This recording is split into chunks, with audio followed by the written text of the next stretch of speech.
Apapun itu, jangan takut untuk mencoba dan kuncinya tetap belajar, belajar, dan belajar. Tidak harus di pendidikan formal, di pendidikan non formal pun itu wajib teman-teman tempuh. Jadi belajar, belajar, dan belajar. Dan satu lagi, sudah saatnya sekarang perempuan muda yang berlaga.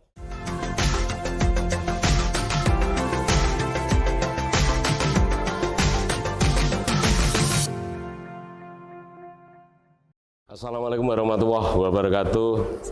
Ketemu lagi bersama saya Bang Gumis, kupas masalah dan isu. Para sahabat Bang Gumis, hari ini kita akan menghadirkan narasumber perempuan yang masih muda, seorang dosen yang sangat muda sekali, masih remaja, yaitu Mbak Farah Kamelia Aliputri, Magister Pendidikan. Assalamualaikum Mbak. Waalaikumsalam warahmatullahi wabarakatuh, Bang Gumis. Undangnya Farah apa? Biasanya dipanggil Fafa. Fafa. Nggih. Fafa itu singkatan dari? Iya, nama kecil aja. Nama kecil. Fafa. Yang manggil Fafa itu orang tua, saudara-saudara? Orang tua, keluarga terdekat, teman-teman masa kecil manggilnya Fafa. Kalau orang-orang baru biasanya karena kenalnya Farah Kamelia Aliputri, jadi langsung manggilnya Farah. Gitu. Farah itu. Iya. Sekolah mulai SD di Jepara juga ya? TK dan SD, MI kebetulan itu di Jepara, di Tulakan lebih tepatnya. Kemudian MTS sampai alia saya di Kudus. Malah di Kudus? Di Kudus ya, jadi keluar dari SD itu langsung mondok di Banat sampai alia, S1-nya di Malang. Jadi pergi-pergi ganti-ganti kota gitu ya. Di Malang, kemudian S2-nya di Semarang dan pulang. Gitu ya. Sudah sejak kapan S2-nya lulus? Lulus S2 2019. 2019. Berapa bersaudara? 5 bersaudara. Saya anak kedua, punya kakak, sudah menikah dan suaminya adalah kepala desa di salah satu desa di Kabupaten Jepara. Masih punya adik 3, cewek 1 dan yang terakhir kembar cowok-cowok. Masih sekolah. Ya. Masih sekolah. Okay. Berarti Mbak Fafa ini berarti anak kedua ya? Anak kedua, benar. Orang tua masih hidup? Alhamdulillah ibu masih, bapak sudah meninggal. Sudah meninggal. Semoga itu perjuangan orang tua yang kemudian jenengan jadi seorang dosen di IPMAFA ya, Institut Pesantren Matoli Ul Falah. Di Pati ya? Di Pati. Yang kebetulan pendirinya itu Mbah Sahal Mahfud ya, seorang kiai top. Kemudian Mbak Farah sekarang kan sebagai dosen ya, mengajar ya. Selain mengajar di IPMAFA ini, kegiatan sehari-hari apa Mbak Farah? Saya guru TPQ, guru RA, kepala PAUD, kemudian akhir-akhir ini sedang ikut semacam fasilitator, jadi fasilitator di UNICEF gitu. Itu semacam kegiatan untuk remaja, memfasilitasi remaja yang ada di desa Tulakan, desa saya, untuk jadi remaja yang lebih aktif, bisa speak up, ngomongin banyak hal lah, memberi ruang kepada remaja. Jadi masih terkonsen pada yang berkaitan dengan mencerdaskan manusia ya, sebagai pengajar. Memanusiakan manusia mungkin ya. Kemudian Mbak Fafa ini kan S2-nya itu kan Magister Pendidikan. Artinya kan memang bergerak di bidang pendidikan ya. Apakah selama ini untuk pendidikan di Indonesia masih sekarang ini di undang-undang kan memang untuk alokasi anggaran itu 20% dari APBN. Begitu juga untuk provinsi dan kabupaten itu kan diinstruksikan seperti itu. Apakah 20% ya sekarang ini sudah sesuai dengan kebutuhan di pendidikan? Karena di undang-undang itu kan memang masyarakat itu kan punya hak untuk mendapatkan pendidikan, dijamin oleh undang-undang. Jadi kalau untuk anggaran-anggaran seperti itu saya rasa sudah diplotkan dengan sangat baik ya gitu. Tapi memang beberapa hal memang tidak bisa kita pungkiri, beberapa lembaga yang ada di pedesaan gitu dengan kondisi ya siswa sekarang tuh memang harus cerdas-cerdasnya lembaga pendidikan cari siswa gitu. Bahkan mereka tuh berlomba-lomba memberi gratis biar dapat siswa yang banyak.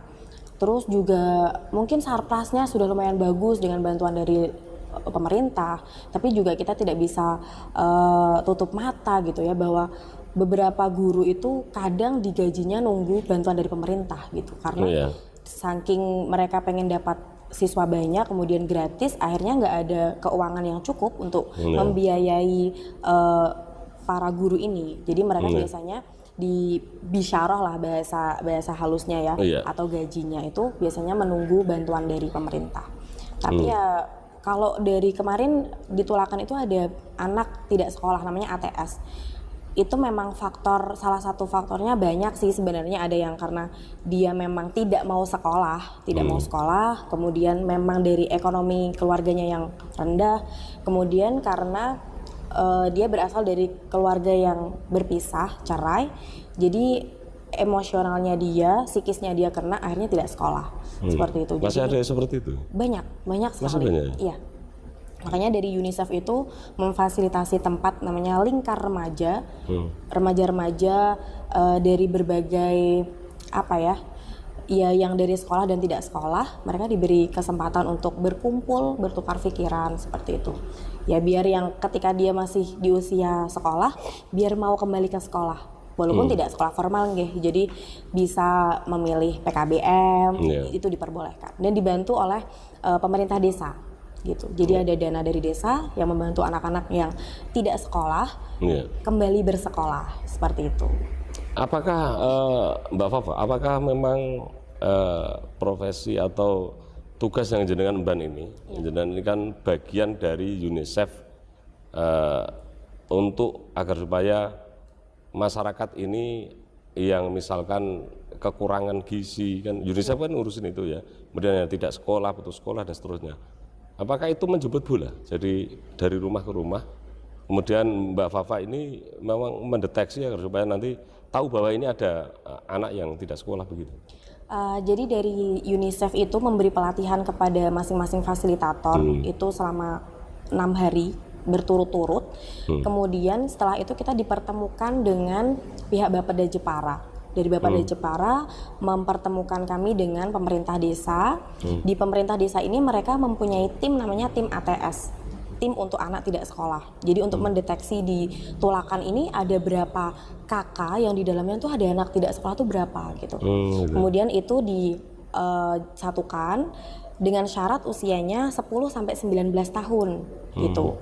Nah, karena biar forum Lingkar Remaja ini tidak terlalu dominan anak tidak sekolah semua, jadi saya dengan satu fasilitator lain, kebetulan adik saya sendiri, itu berinisiatif untuk mencampur. Jadi anak tidak sekolah digabung dengan anak yang sekolah, agar adik-adik yang tidak sekolah ini punya semangat yang sama dengan teman-teman remaja yang sekolah seperti itu. Jadi memang pertama menjemput bola dari rumah ke rumah untuk mengumpulkan data, tapi setelah itu kita buat lingkaran. Kenapa lingkaran? Karena kalau lingkaran itu kan teman-teman di satu forum melingkar itu bisa saling lihat teman-temannya gitu. Jadi nggak ada yang dipunggungi, nggak ada yang dibelakangi gitu kan, nggak ada yang di depan, nggak ada yang di belakang. Jadi mereka dalam satu lingkaran seperti itu. Dan itu pertemuannya memang hanya 10 kali pertemuan yang difasilitasi oleh UNICEF. Itu kita pusatkan di desa. Jadi agar teman-teman remaja ini punya rasa, saya ini remaja desa Tulakan, saya juga boleh loh main ke gazebo-nya desa Tulakan gitu, ke pendopo desa itu boleh seperti itu. Kemudian Mbak Fafa, apakah jenengan pernah bertemu dengan anak-anak yang kemudian jenengan terperangah karena ternyata masih ada di Indonesia ini anak-anak yang ternyata hidupnya itu atau orang tuanya tidak mampu, kemudian jangankan untuk bersekolah gitu loh, bahkan untuk makan saja kemudian tidak cukup. Ini kan perlu kita gali agar supaya nanti ketika memang ada pemerintah dalam hal ini yang dipercaya oleh masyarakat untuk agar supaya tidak terjadi seperti itu. Iya, kalau sejauh ini di sekeliling saya insya Allah udah nggak ada kalau yang posisinya sampai sebegitunya nggih. Tapi mungkin yang masih banyak adalah remaja-remaja yang sudah lulus SMA, Iya. mereka ingin belajar tapi keterbatasan ekonomi gitu. Jadi banyak sekali, saya pikir kan anak-anak yang dari desa itu banyak yang setelah SMA atau SMK mereka memilih kerja. Dan kerja sekarang kan sudah UMR semua ya, yang di Jepara itu yang pabrik dan lain sebagainya. Kenapa sih kok nggak kuliah gitu? Saya sempat ngobrol. Ternyata mereka memang tidak ada biaya untuk ke sana. Sedangkan kuliah itu sekarang ya memang luar biasa biayanya. Iya, mahal lah. Jadi kenapa mereka memilih untuk kerja? Ya pertama, mereka sudah merasa cukup dengan kecakapan hidup yang mereka punya. Remaja itu sebenarnya kan kalau menurut saya ya harus disiapkan tidak hanya dari sisi kemampuan akademiknya saja, tapi dari kecakapan hidup. Bagaimana dia bisa hidup dengan kecakapan yang dia punya. Sekarang nikah muda itu banyak sekali. Tiba-tiba cerai juga banyak. Dan kebanyakan faktornya adalah ekonomi. Karena menurut saya, yang saya lihat dari adik kelas atau orang-orang di sekeliling saya yang menikah muda kemudian cerai, itu biasanya mereka tidak cukup mempunyai kecakapan hidup. Gitu.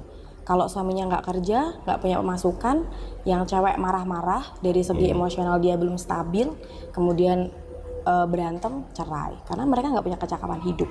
Jadi itu benar-benar basic yang harus kita tanamkan kepada remaja-remaja, terutama di desa, baik itu yang sekolah ataupun tidak sekolah. Mereka punya hak yang sama untuk memiliki kecakapan hidup untuk hidupnya nanti gitu.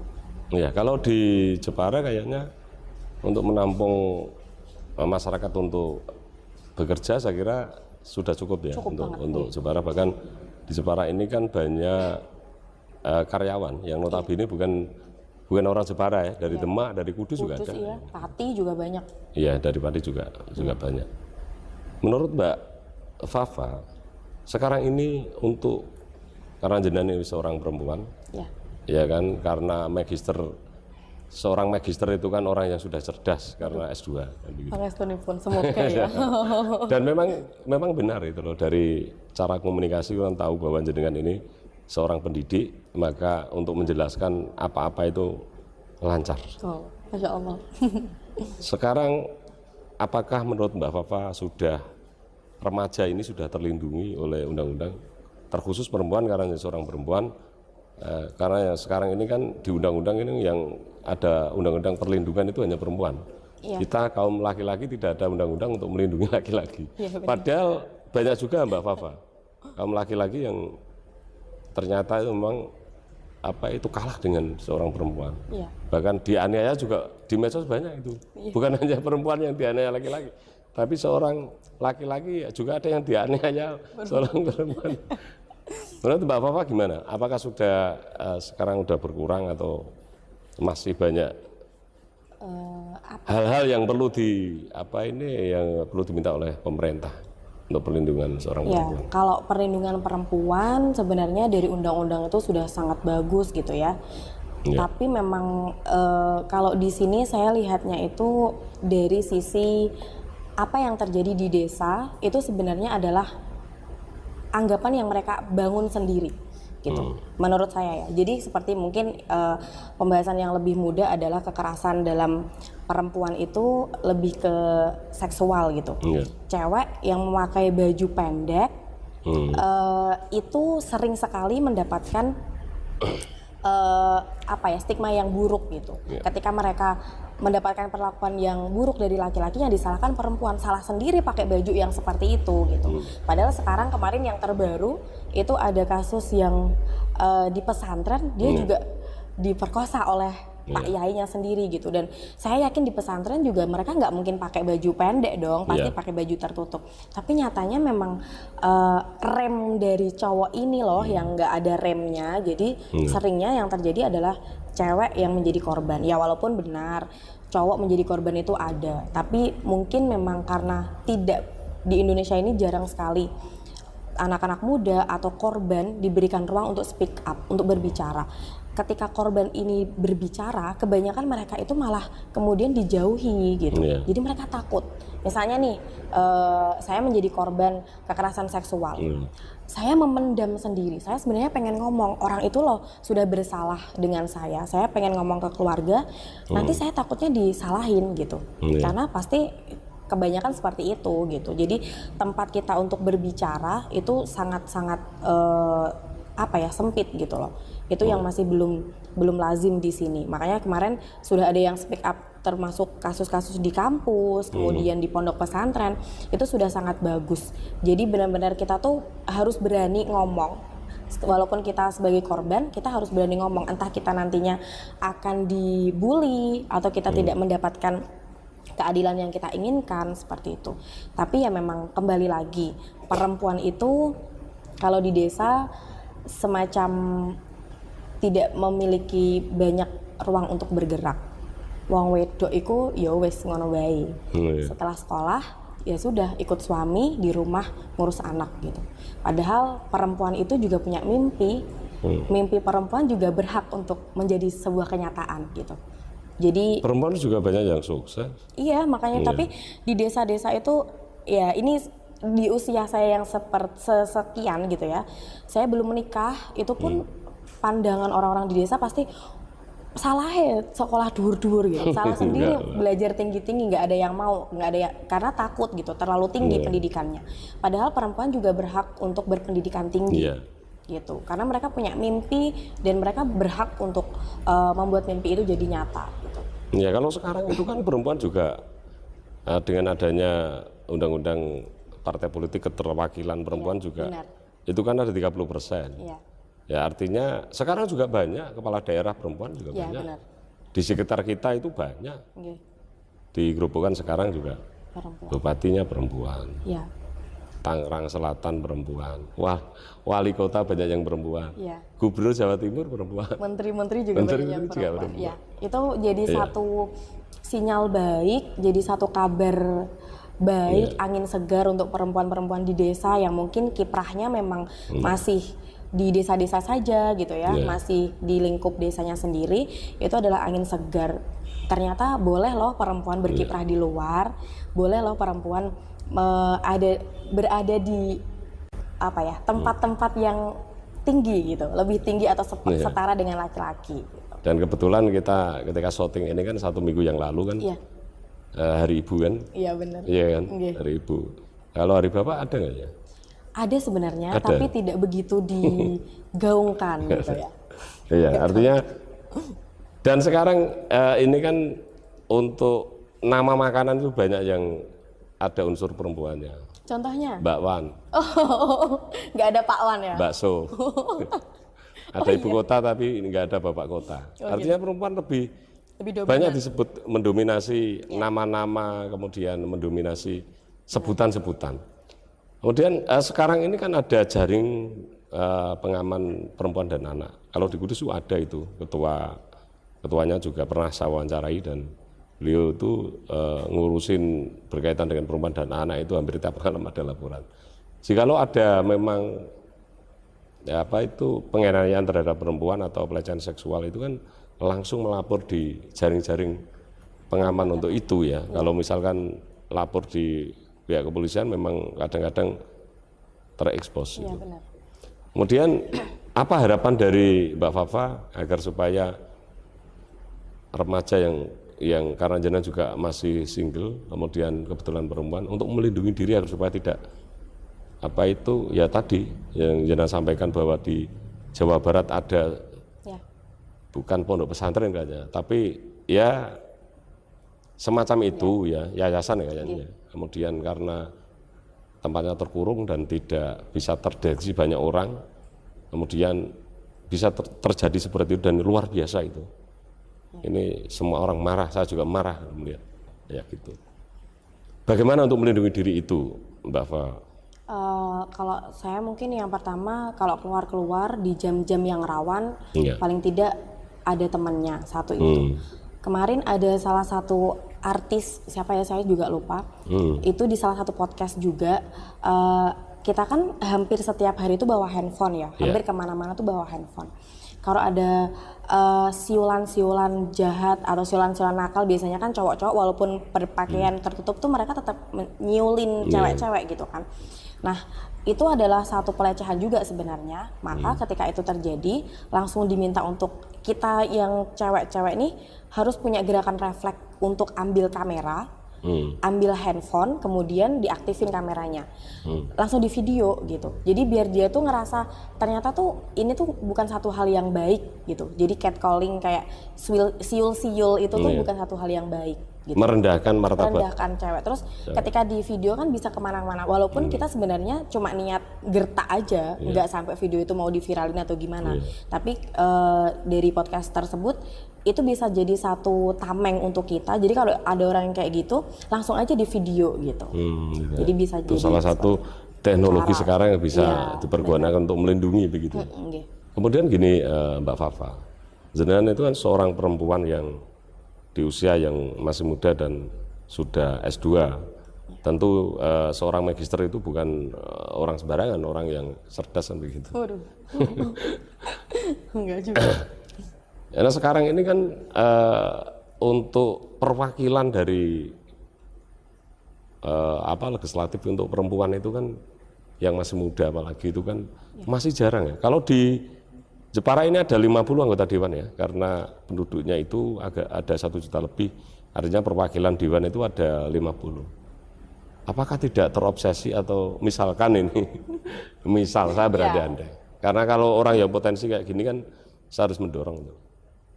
Apakah tidak ada obsesi untuk misalkan menjadi wakil masyarakat, agar supaya jenengan lebih bisa memperjuangkan hak-hak perempuan dan kaum remaja gitu.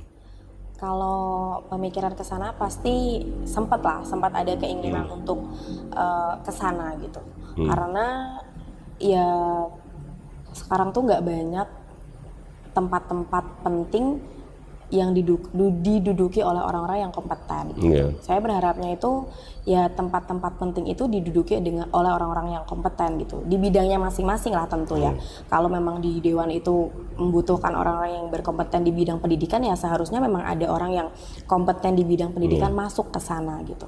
Itu memang menjadi satu harapan lah. Karena pasti kalau orang dari pendidikan sudah ada di sana, dia pasti tahu apa sih yang dibutuhkan oleh bahkan oleh lembaga-lembaga yang ada di bawah gitu. Ya mungkin lebih singkatnya ke dapilnya masing-masing gitu nggih. Ke dapilnya masing-masing membutuhkan apa sih gitu, atau guru-guru di sana tuh membutuhkan apa. Itu pasti lebih bisa membantu masyarakat yang ada di bawah seperti itu. Ada di dapil masing-masing. Kalau ditanya pengen, ya pengen gitu. Pengen. Ya saya melihat ada potensi, jadi agar supaya nanti desa Mbak Fafa itu apa namanya? Tulakan ya.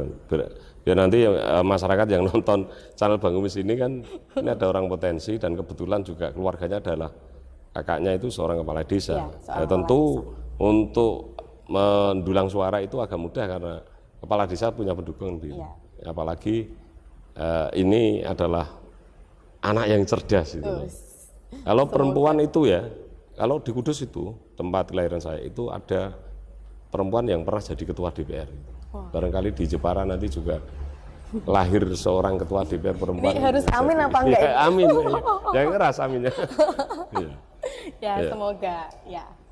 Ya karena ini sekarang kan memang sistem yang kita anut untuk pemilu itu kan sunlight murni ya. Jadi artinya masih terbuka gitu loh. Kalau dulu itu kan tahun 99 itu kan sistem pemilihan itu tertutup, jadi partai yang milih.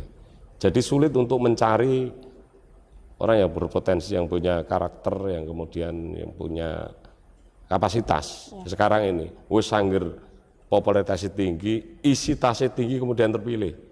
Terlepas dari latar belakang apa itu enggak. Kadang jadi anggota dewan tapi tidak tahu mau ngapain gitu. Lah ini Mbak Fafa ini pas ketika menjadi anggota dewan, pandai berbicara, semoga ya. Argumentasinya baik.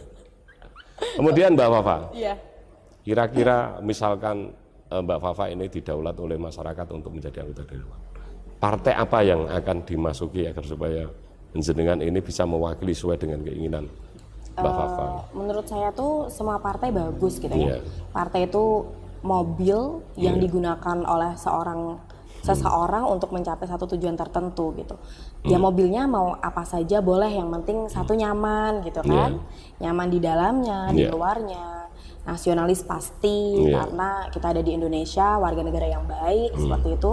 Kemudian yang apalagi ya? Mengedepankan kompetensi yang dimiliki oleh si orang ini. Jadi nggak yang tadi populer dulu, kemudian punya apa-apa dulu baru diiniin, tapi harus yang memikirkan kompetensi saya dulu gitu. Saya tuh sebenarnya kompeten apa enggak sih? Jadi nggak tiba-tiba diajukan gitu, tapi benar-benar tahu dulu kok saya berkompeten atau tidak, baru kemudian kita susun strategi untuk suara dan lain sebagainya. Gitu. Yang penting partainya nyaman. Nyaman. Iya. Karakter partai bisa disebutkan, misalkan tidak perlu disebutkan, masih lama ini. Karakter partai, misalkan partai yang sekarang ini kan banyak partai yang kemudian kadernya itu banyak masuk penjara gara-gara korupsi, kemudian ada partai yang pelin-pelan misalkan. Esok dele, sore tempe gitu. Keputusannya mau lama lah gitu. Ya yang tegas lah berarti Tegas, ya, yang harus yang tegas, terus tahu juga bahwa mereka itu memang bergerak untuk masyarakat, untuk rakyat. Jadi tujuannya jelas. Selain tegas, mereka juga tujuannya harus jelas bahwa untuk mensejahterakan rakyat, seperti itu.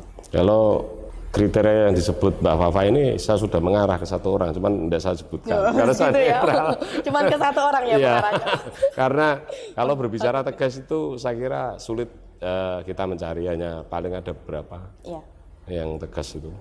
Kadang partai itu kalau dipimpin orang lemah itu nanti ya ke bawahnya itu lemah gitu. Iya benar. Mbak Fafa, semoga apa yang menjadi cita-cita jenengan ini dikabulkan oleh Allah Subhanahu wa taala. Tapi kita sudah agak lama, 30 menit lebih wawancara. Saya sudah berkeringat. Saya juga sudah. Saya mau minta prinsip hidup seorang Fafa, ya, seorang magister pendidikan itu seperti apa? Jangan takut untuk mencoba. Iya. Apapun itu, jangan takut untuk mencoba, dan kuncinya tetap belajar, belajar, dan belajar. Tidak harus di pendidikan formal, di pendidikan non formal pun itu wajib teman-teman tempuh. Jadi belajar, belajar, dan belajar. Dan satu lagi, sudah saatnya sekarang perempuan muda yang berlaga. Hebat, tepuk tangan dulu. Kurang sendiri nih. Iya. Iya, Mbak Farah Kamelia Ali Putri, sarjana pendidikan, magister pendidikan, dosen IPMAFA, Institut Pesantren Matoliul Falah. Semoga apa yang menjadi cita-cita dari seorang Fafa bisa dikabulkan oleh Allah Subhanahu wa taala. Dan saya tadi nggak bahas, semoga mendapat jodoh yang lebih cerdas, yang sudah sukses, laki-laki yang bertanggung jawab, dan laki-laki yang bisa melindungi anak-anak dari seorang Fafa atau seorang Farah. Ya.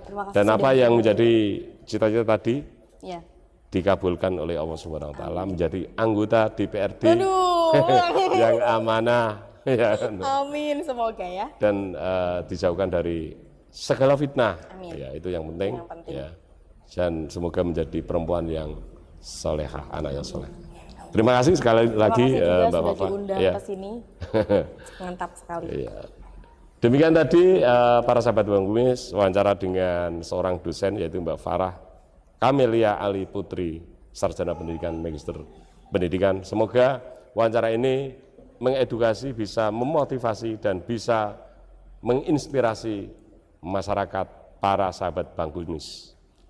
Dan saya hanya sedikit berpesan, jika kita mau bercita-cita, bercita-citalah setinggi langit. Kalaupun jatuh, akan jatuh di antara bintang-bintang. Bung Karno. Terima kasih. Wassalamualaikum warahmatullahi wabarakatuh. Salam sehat.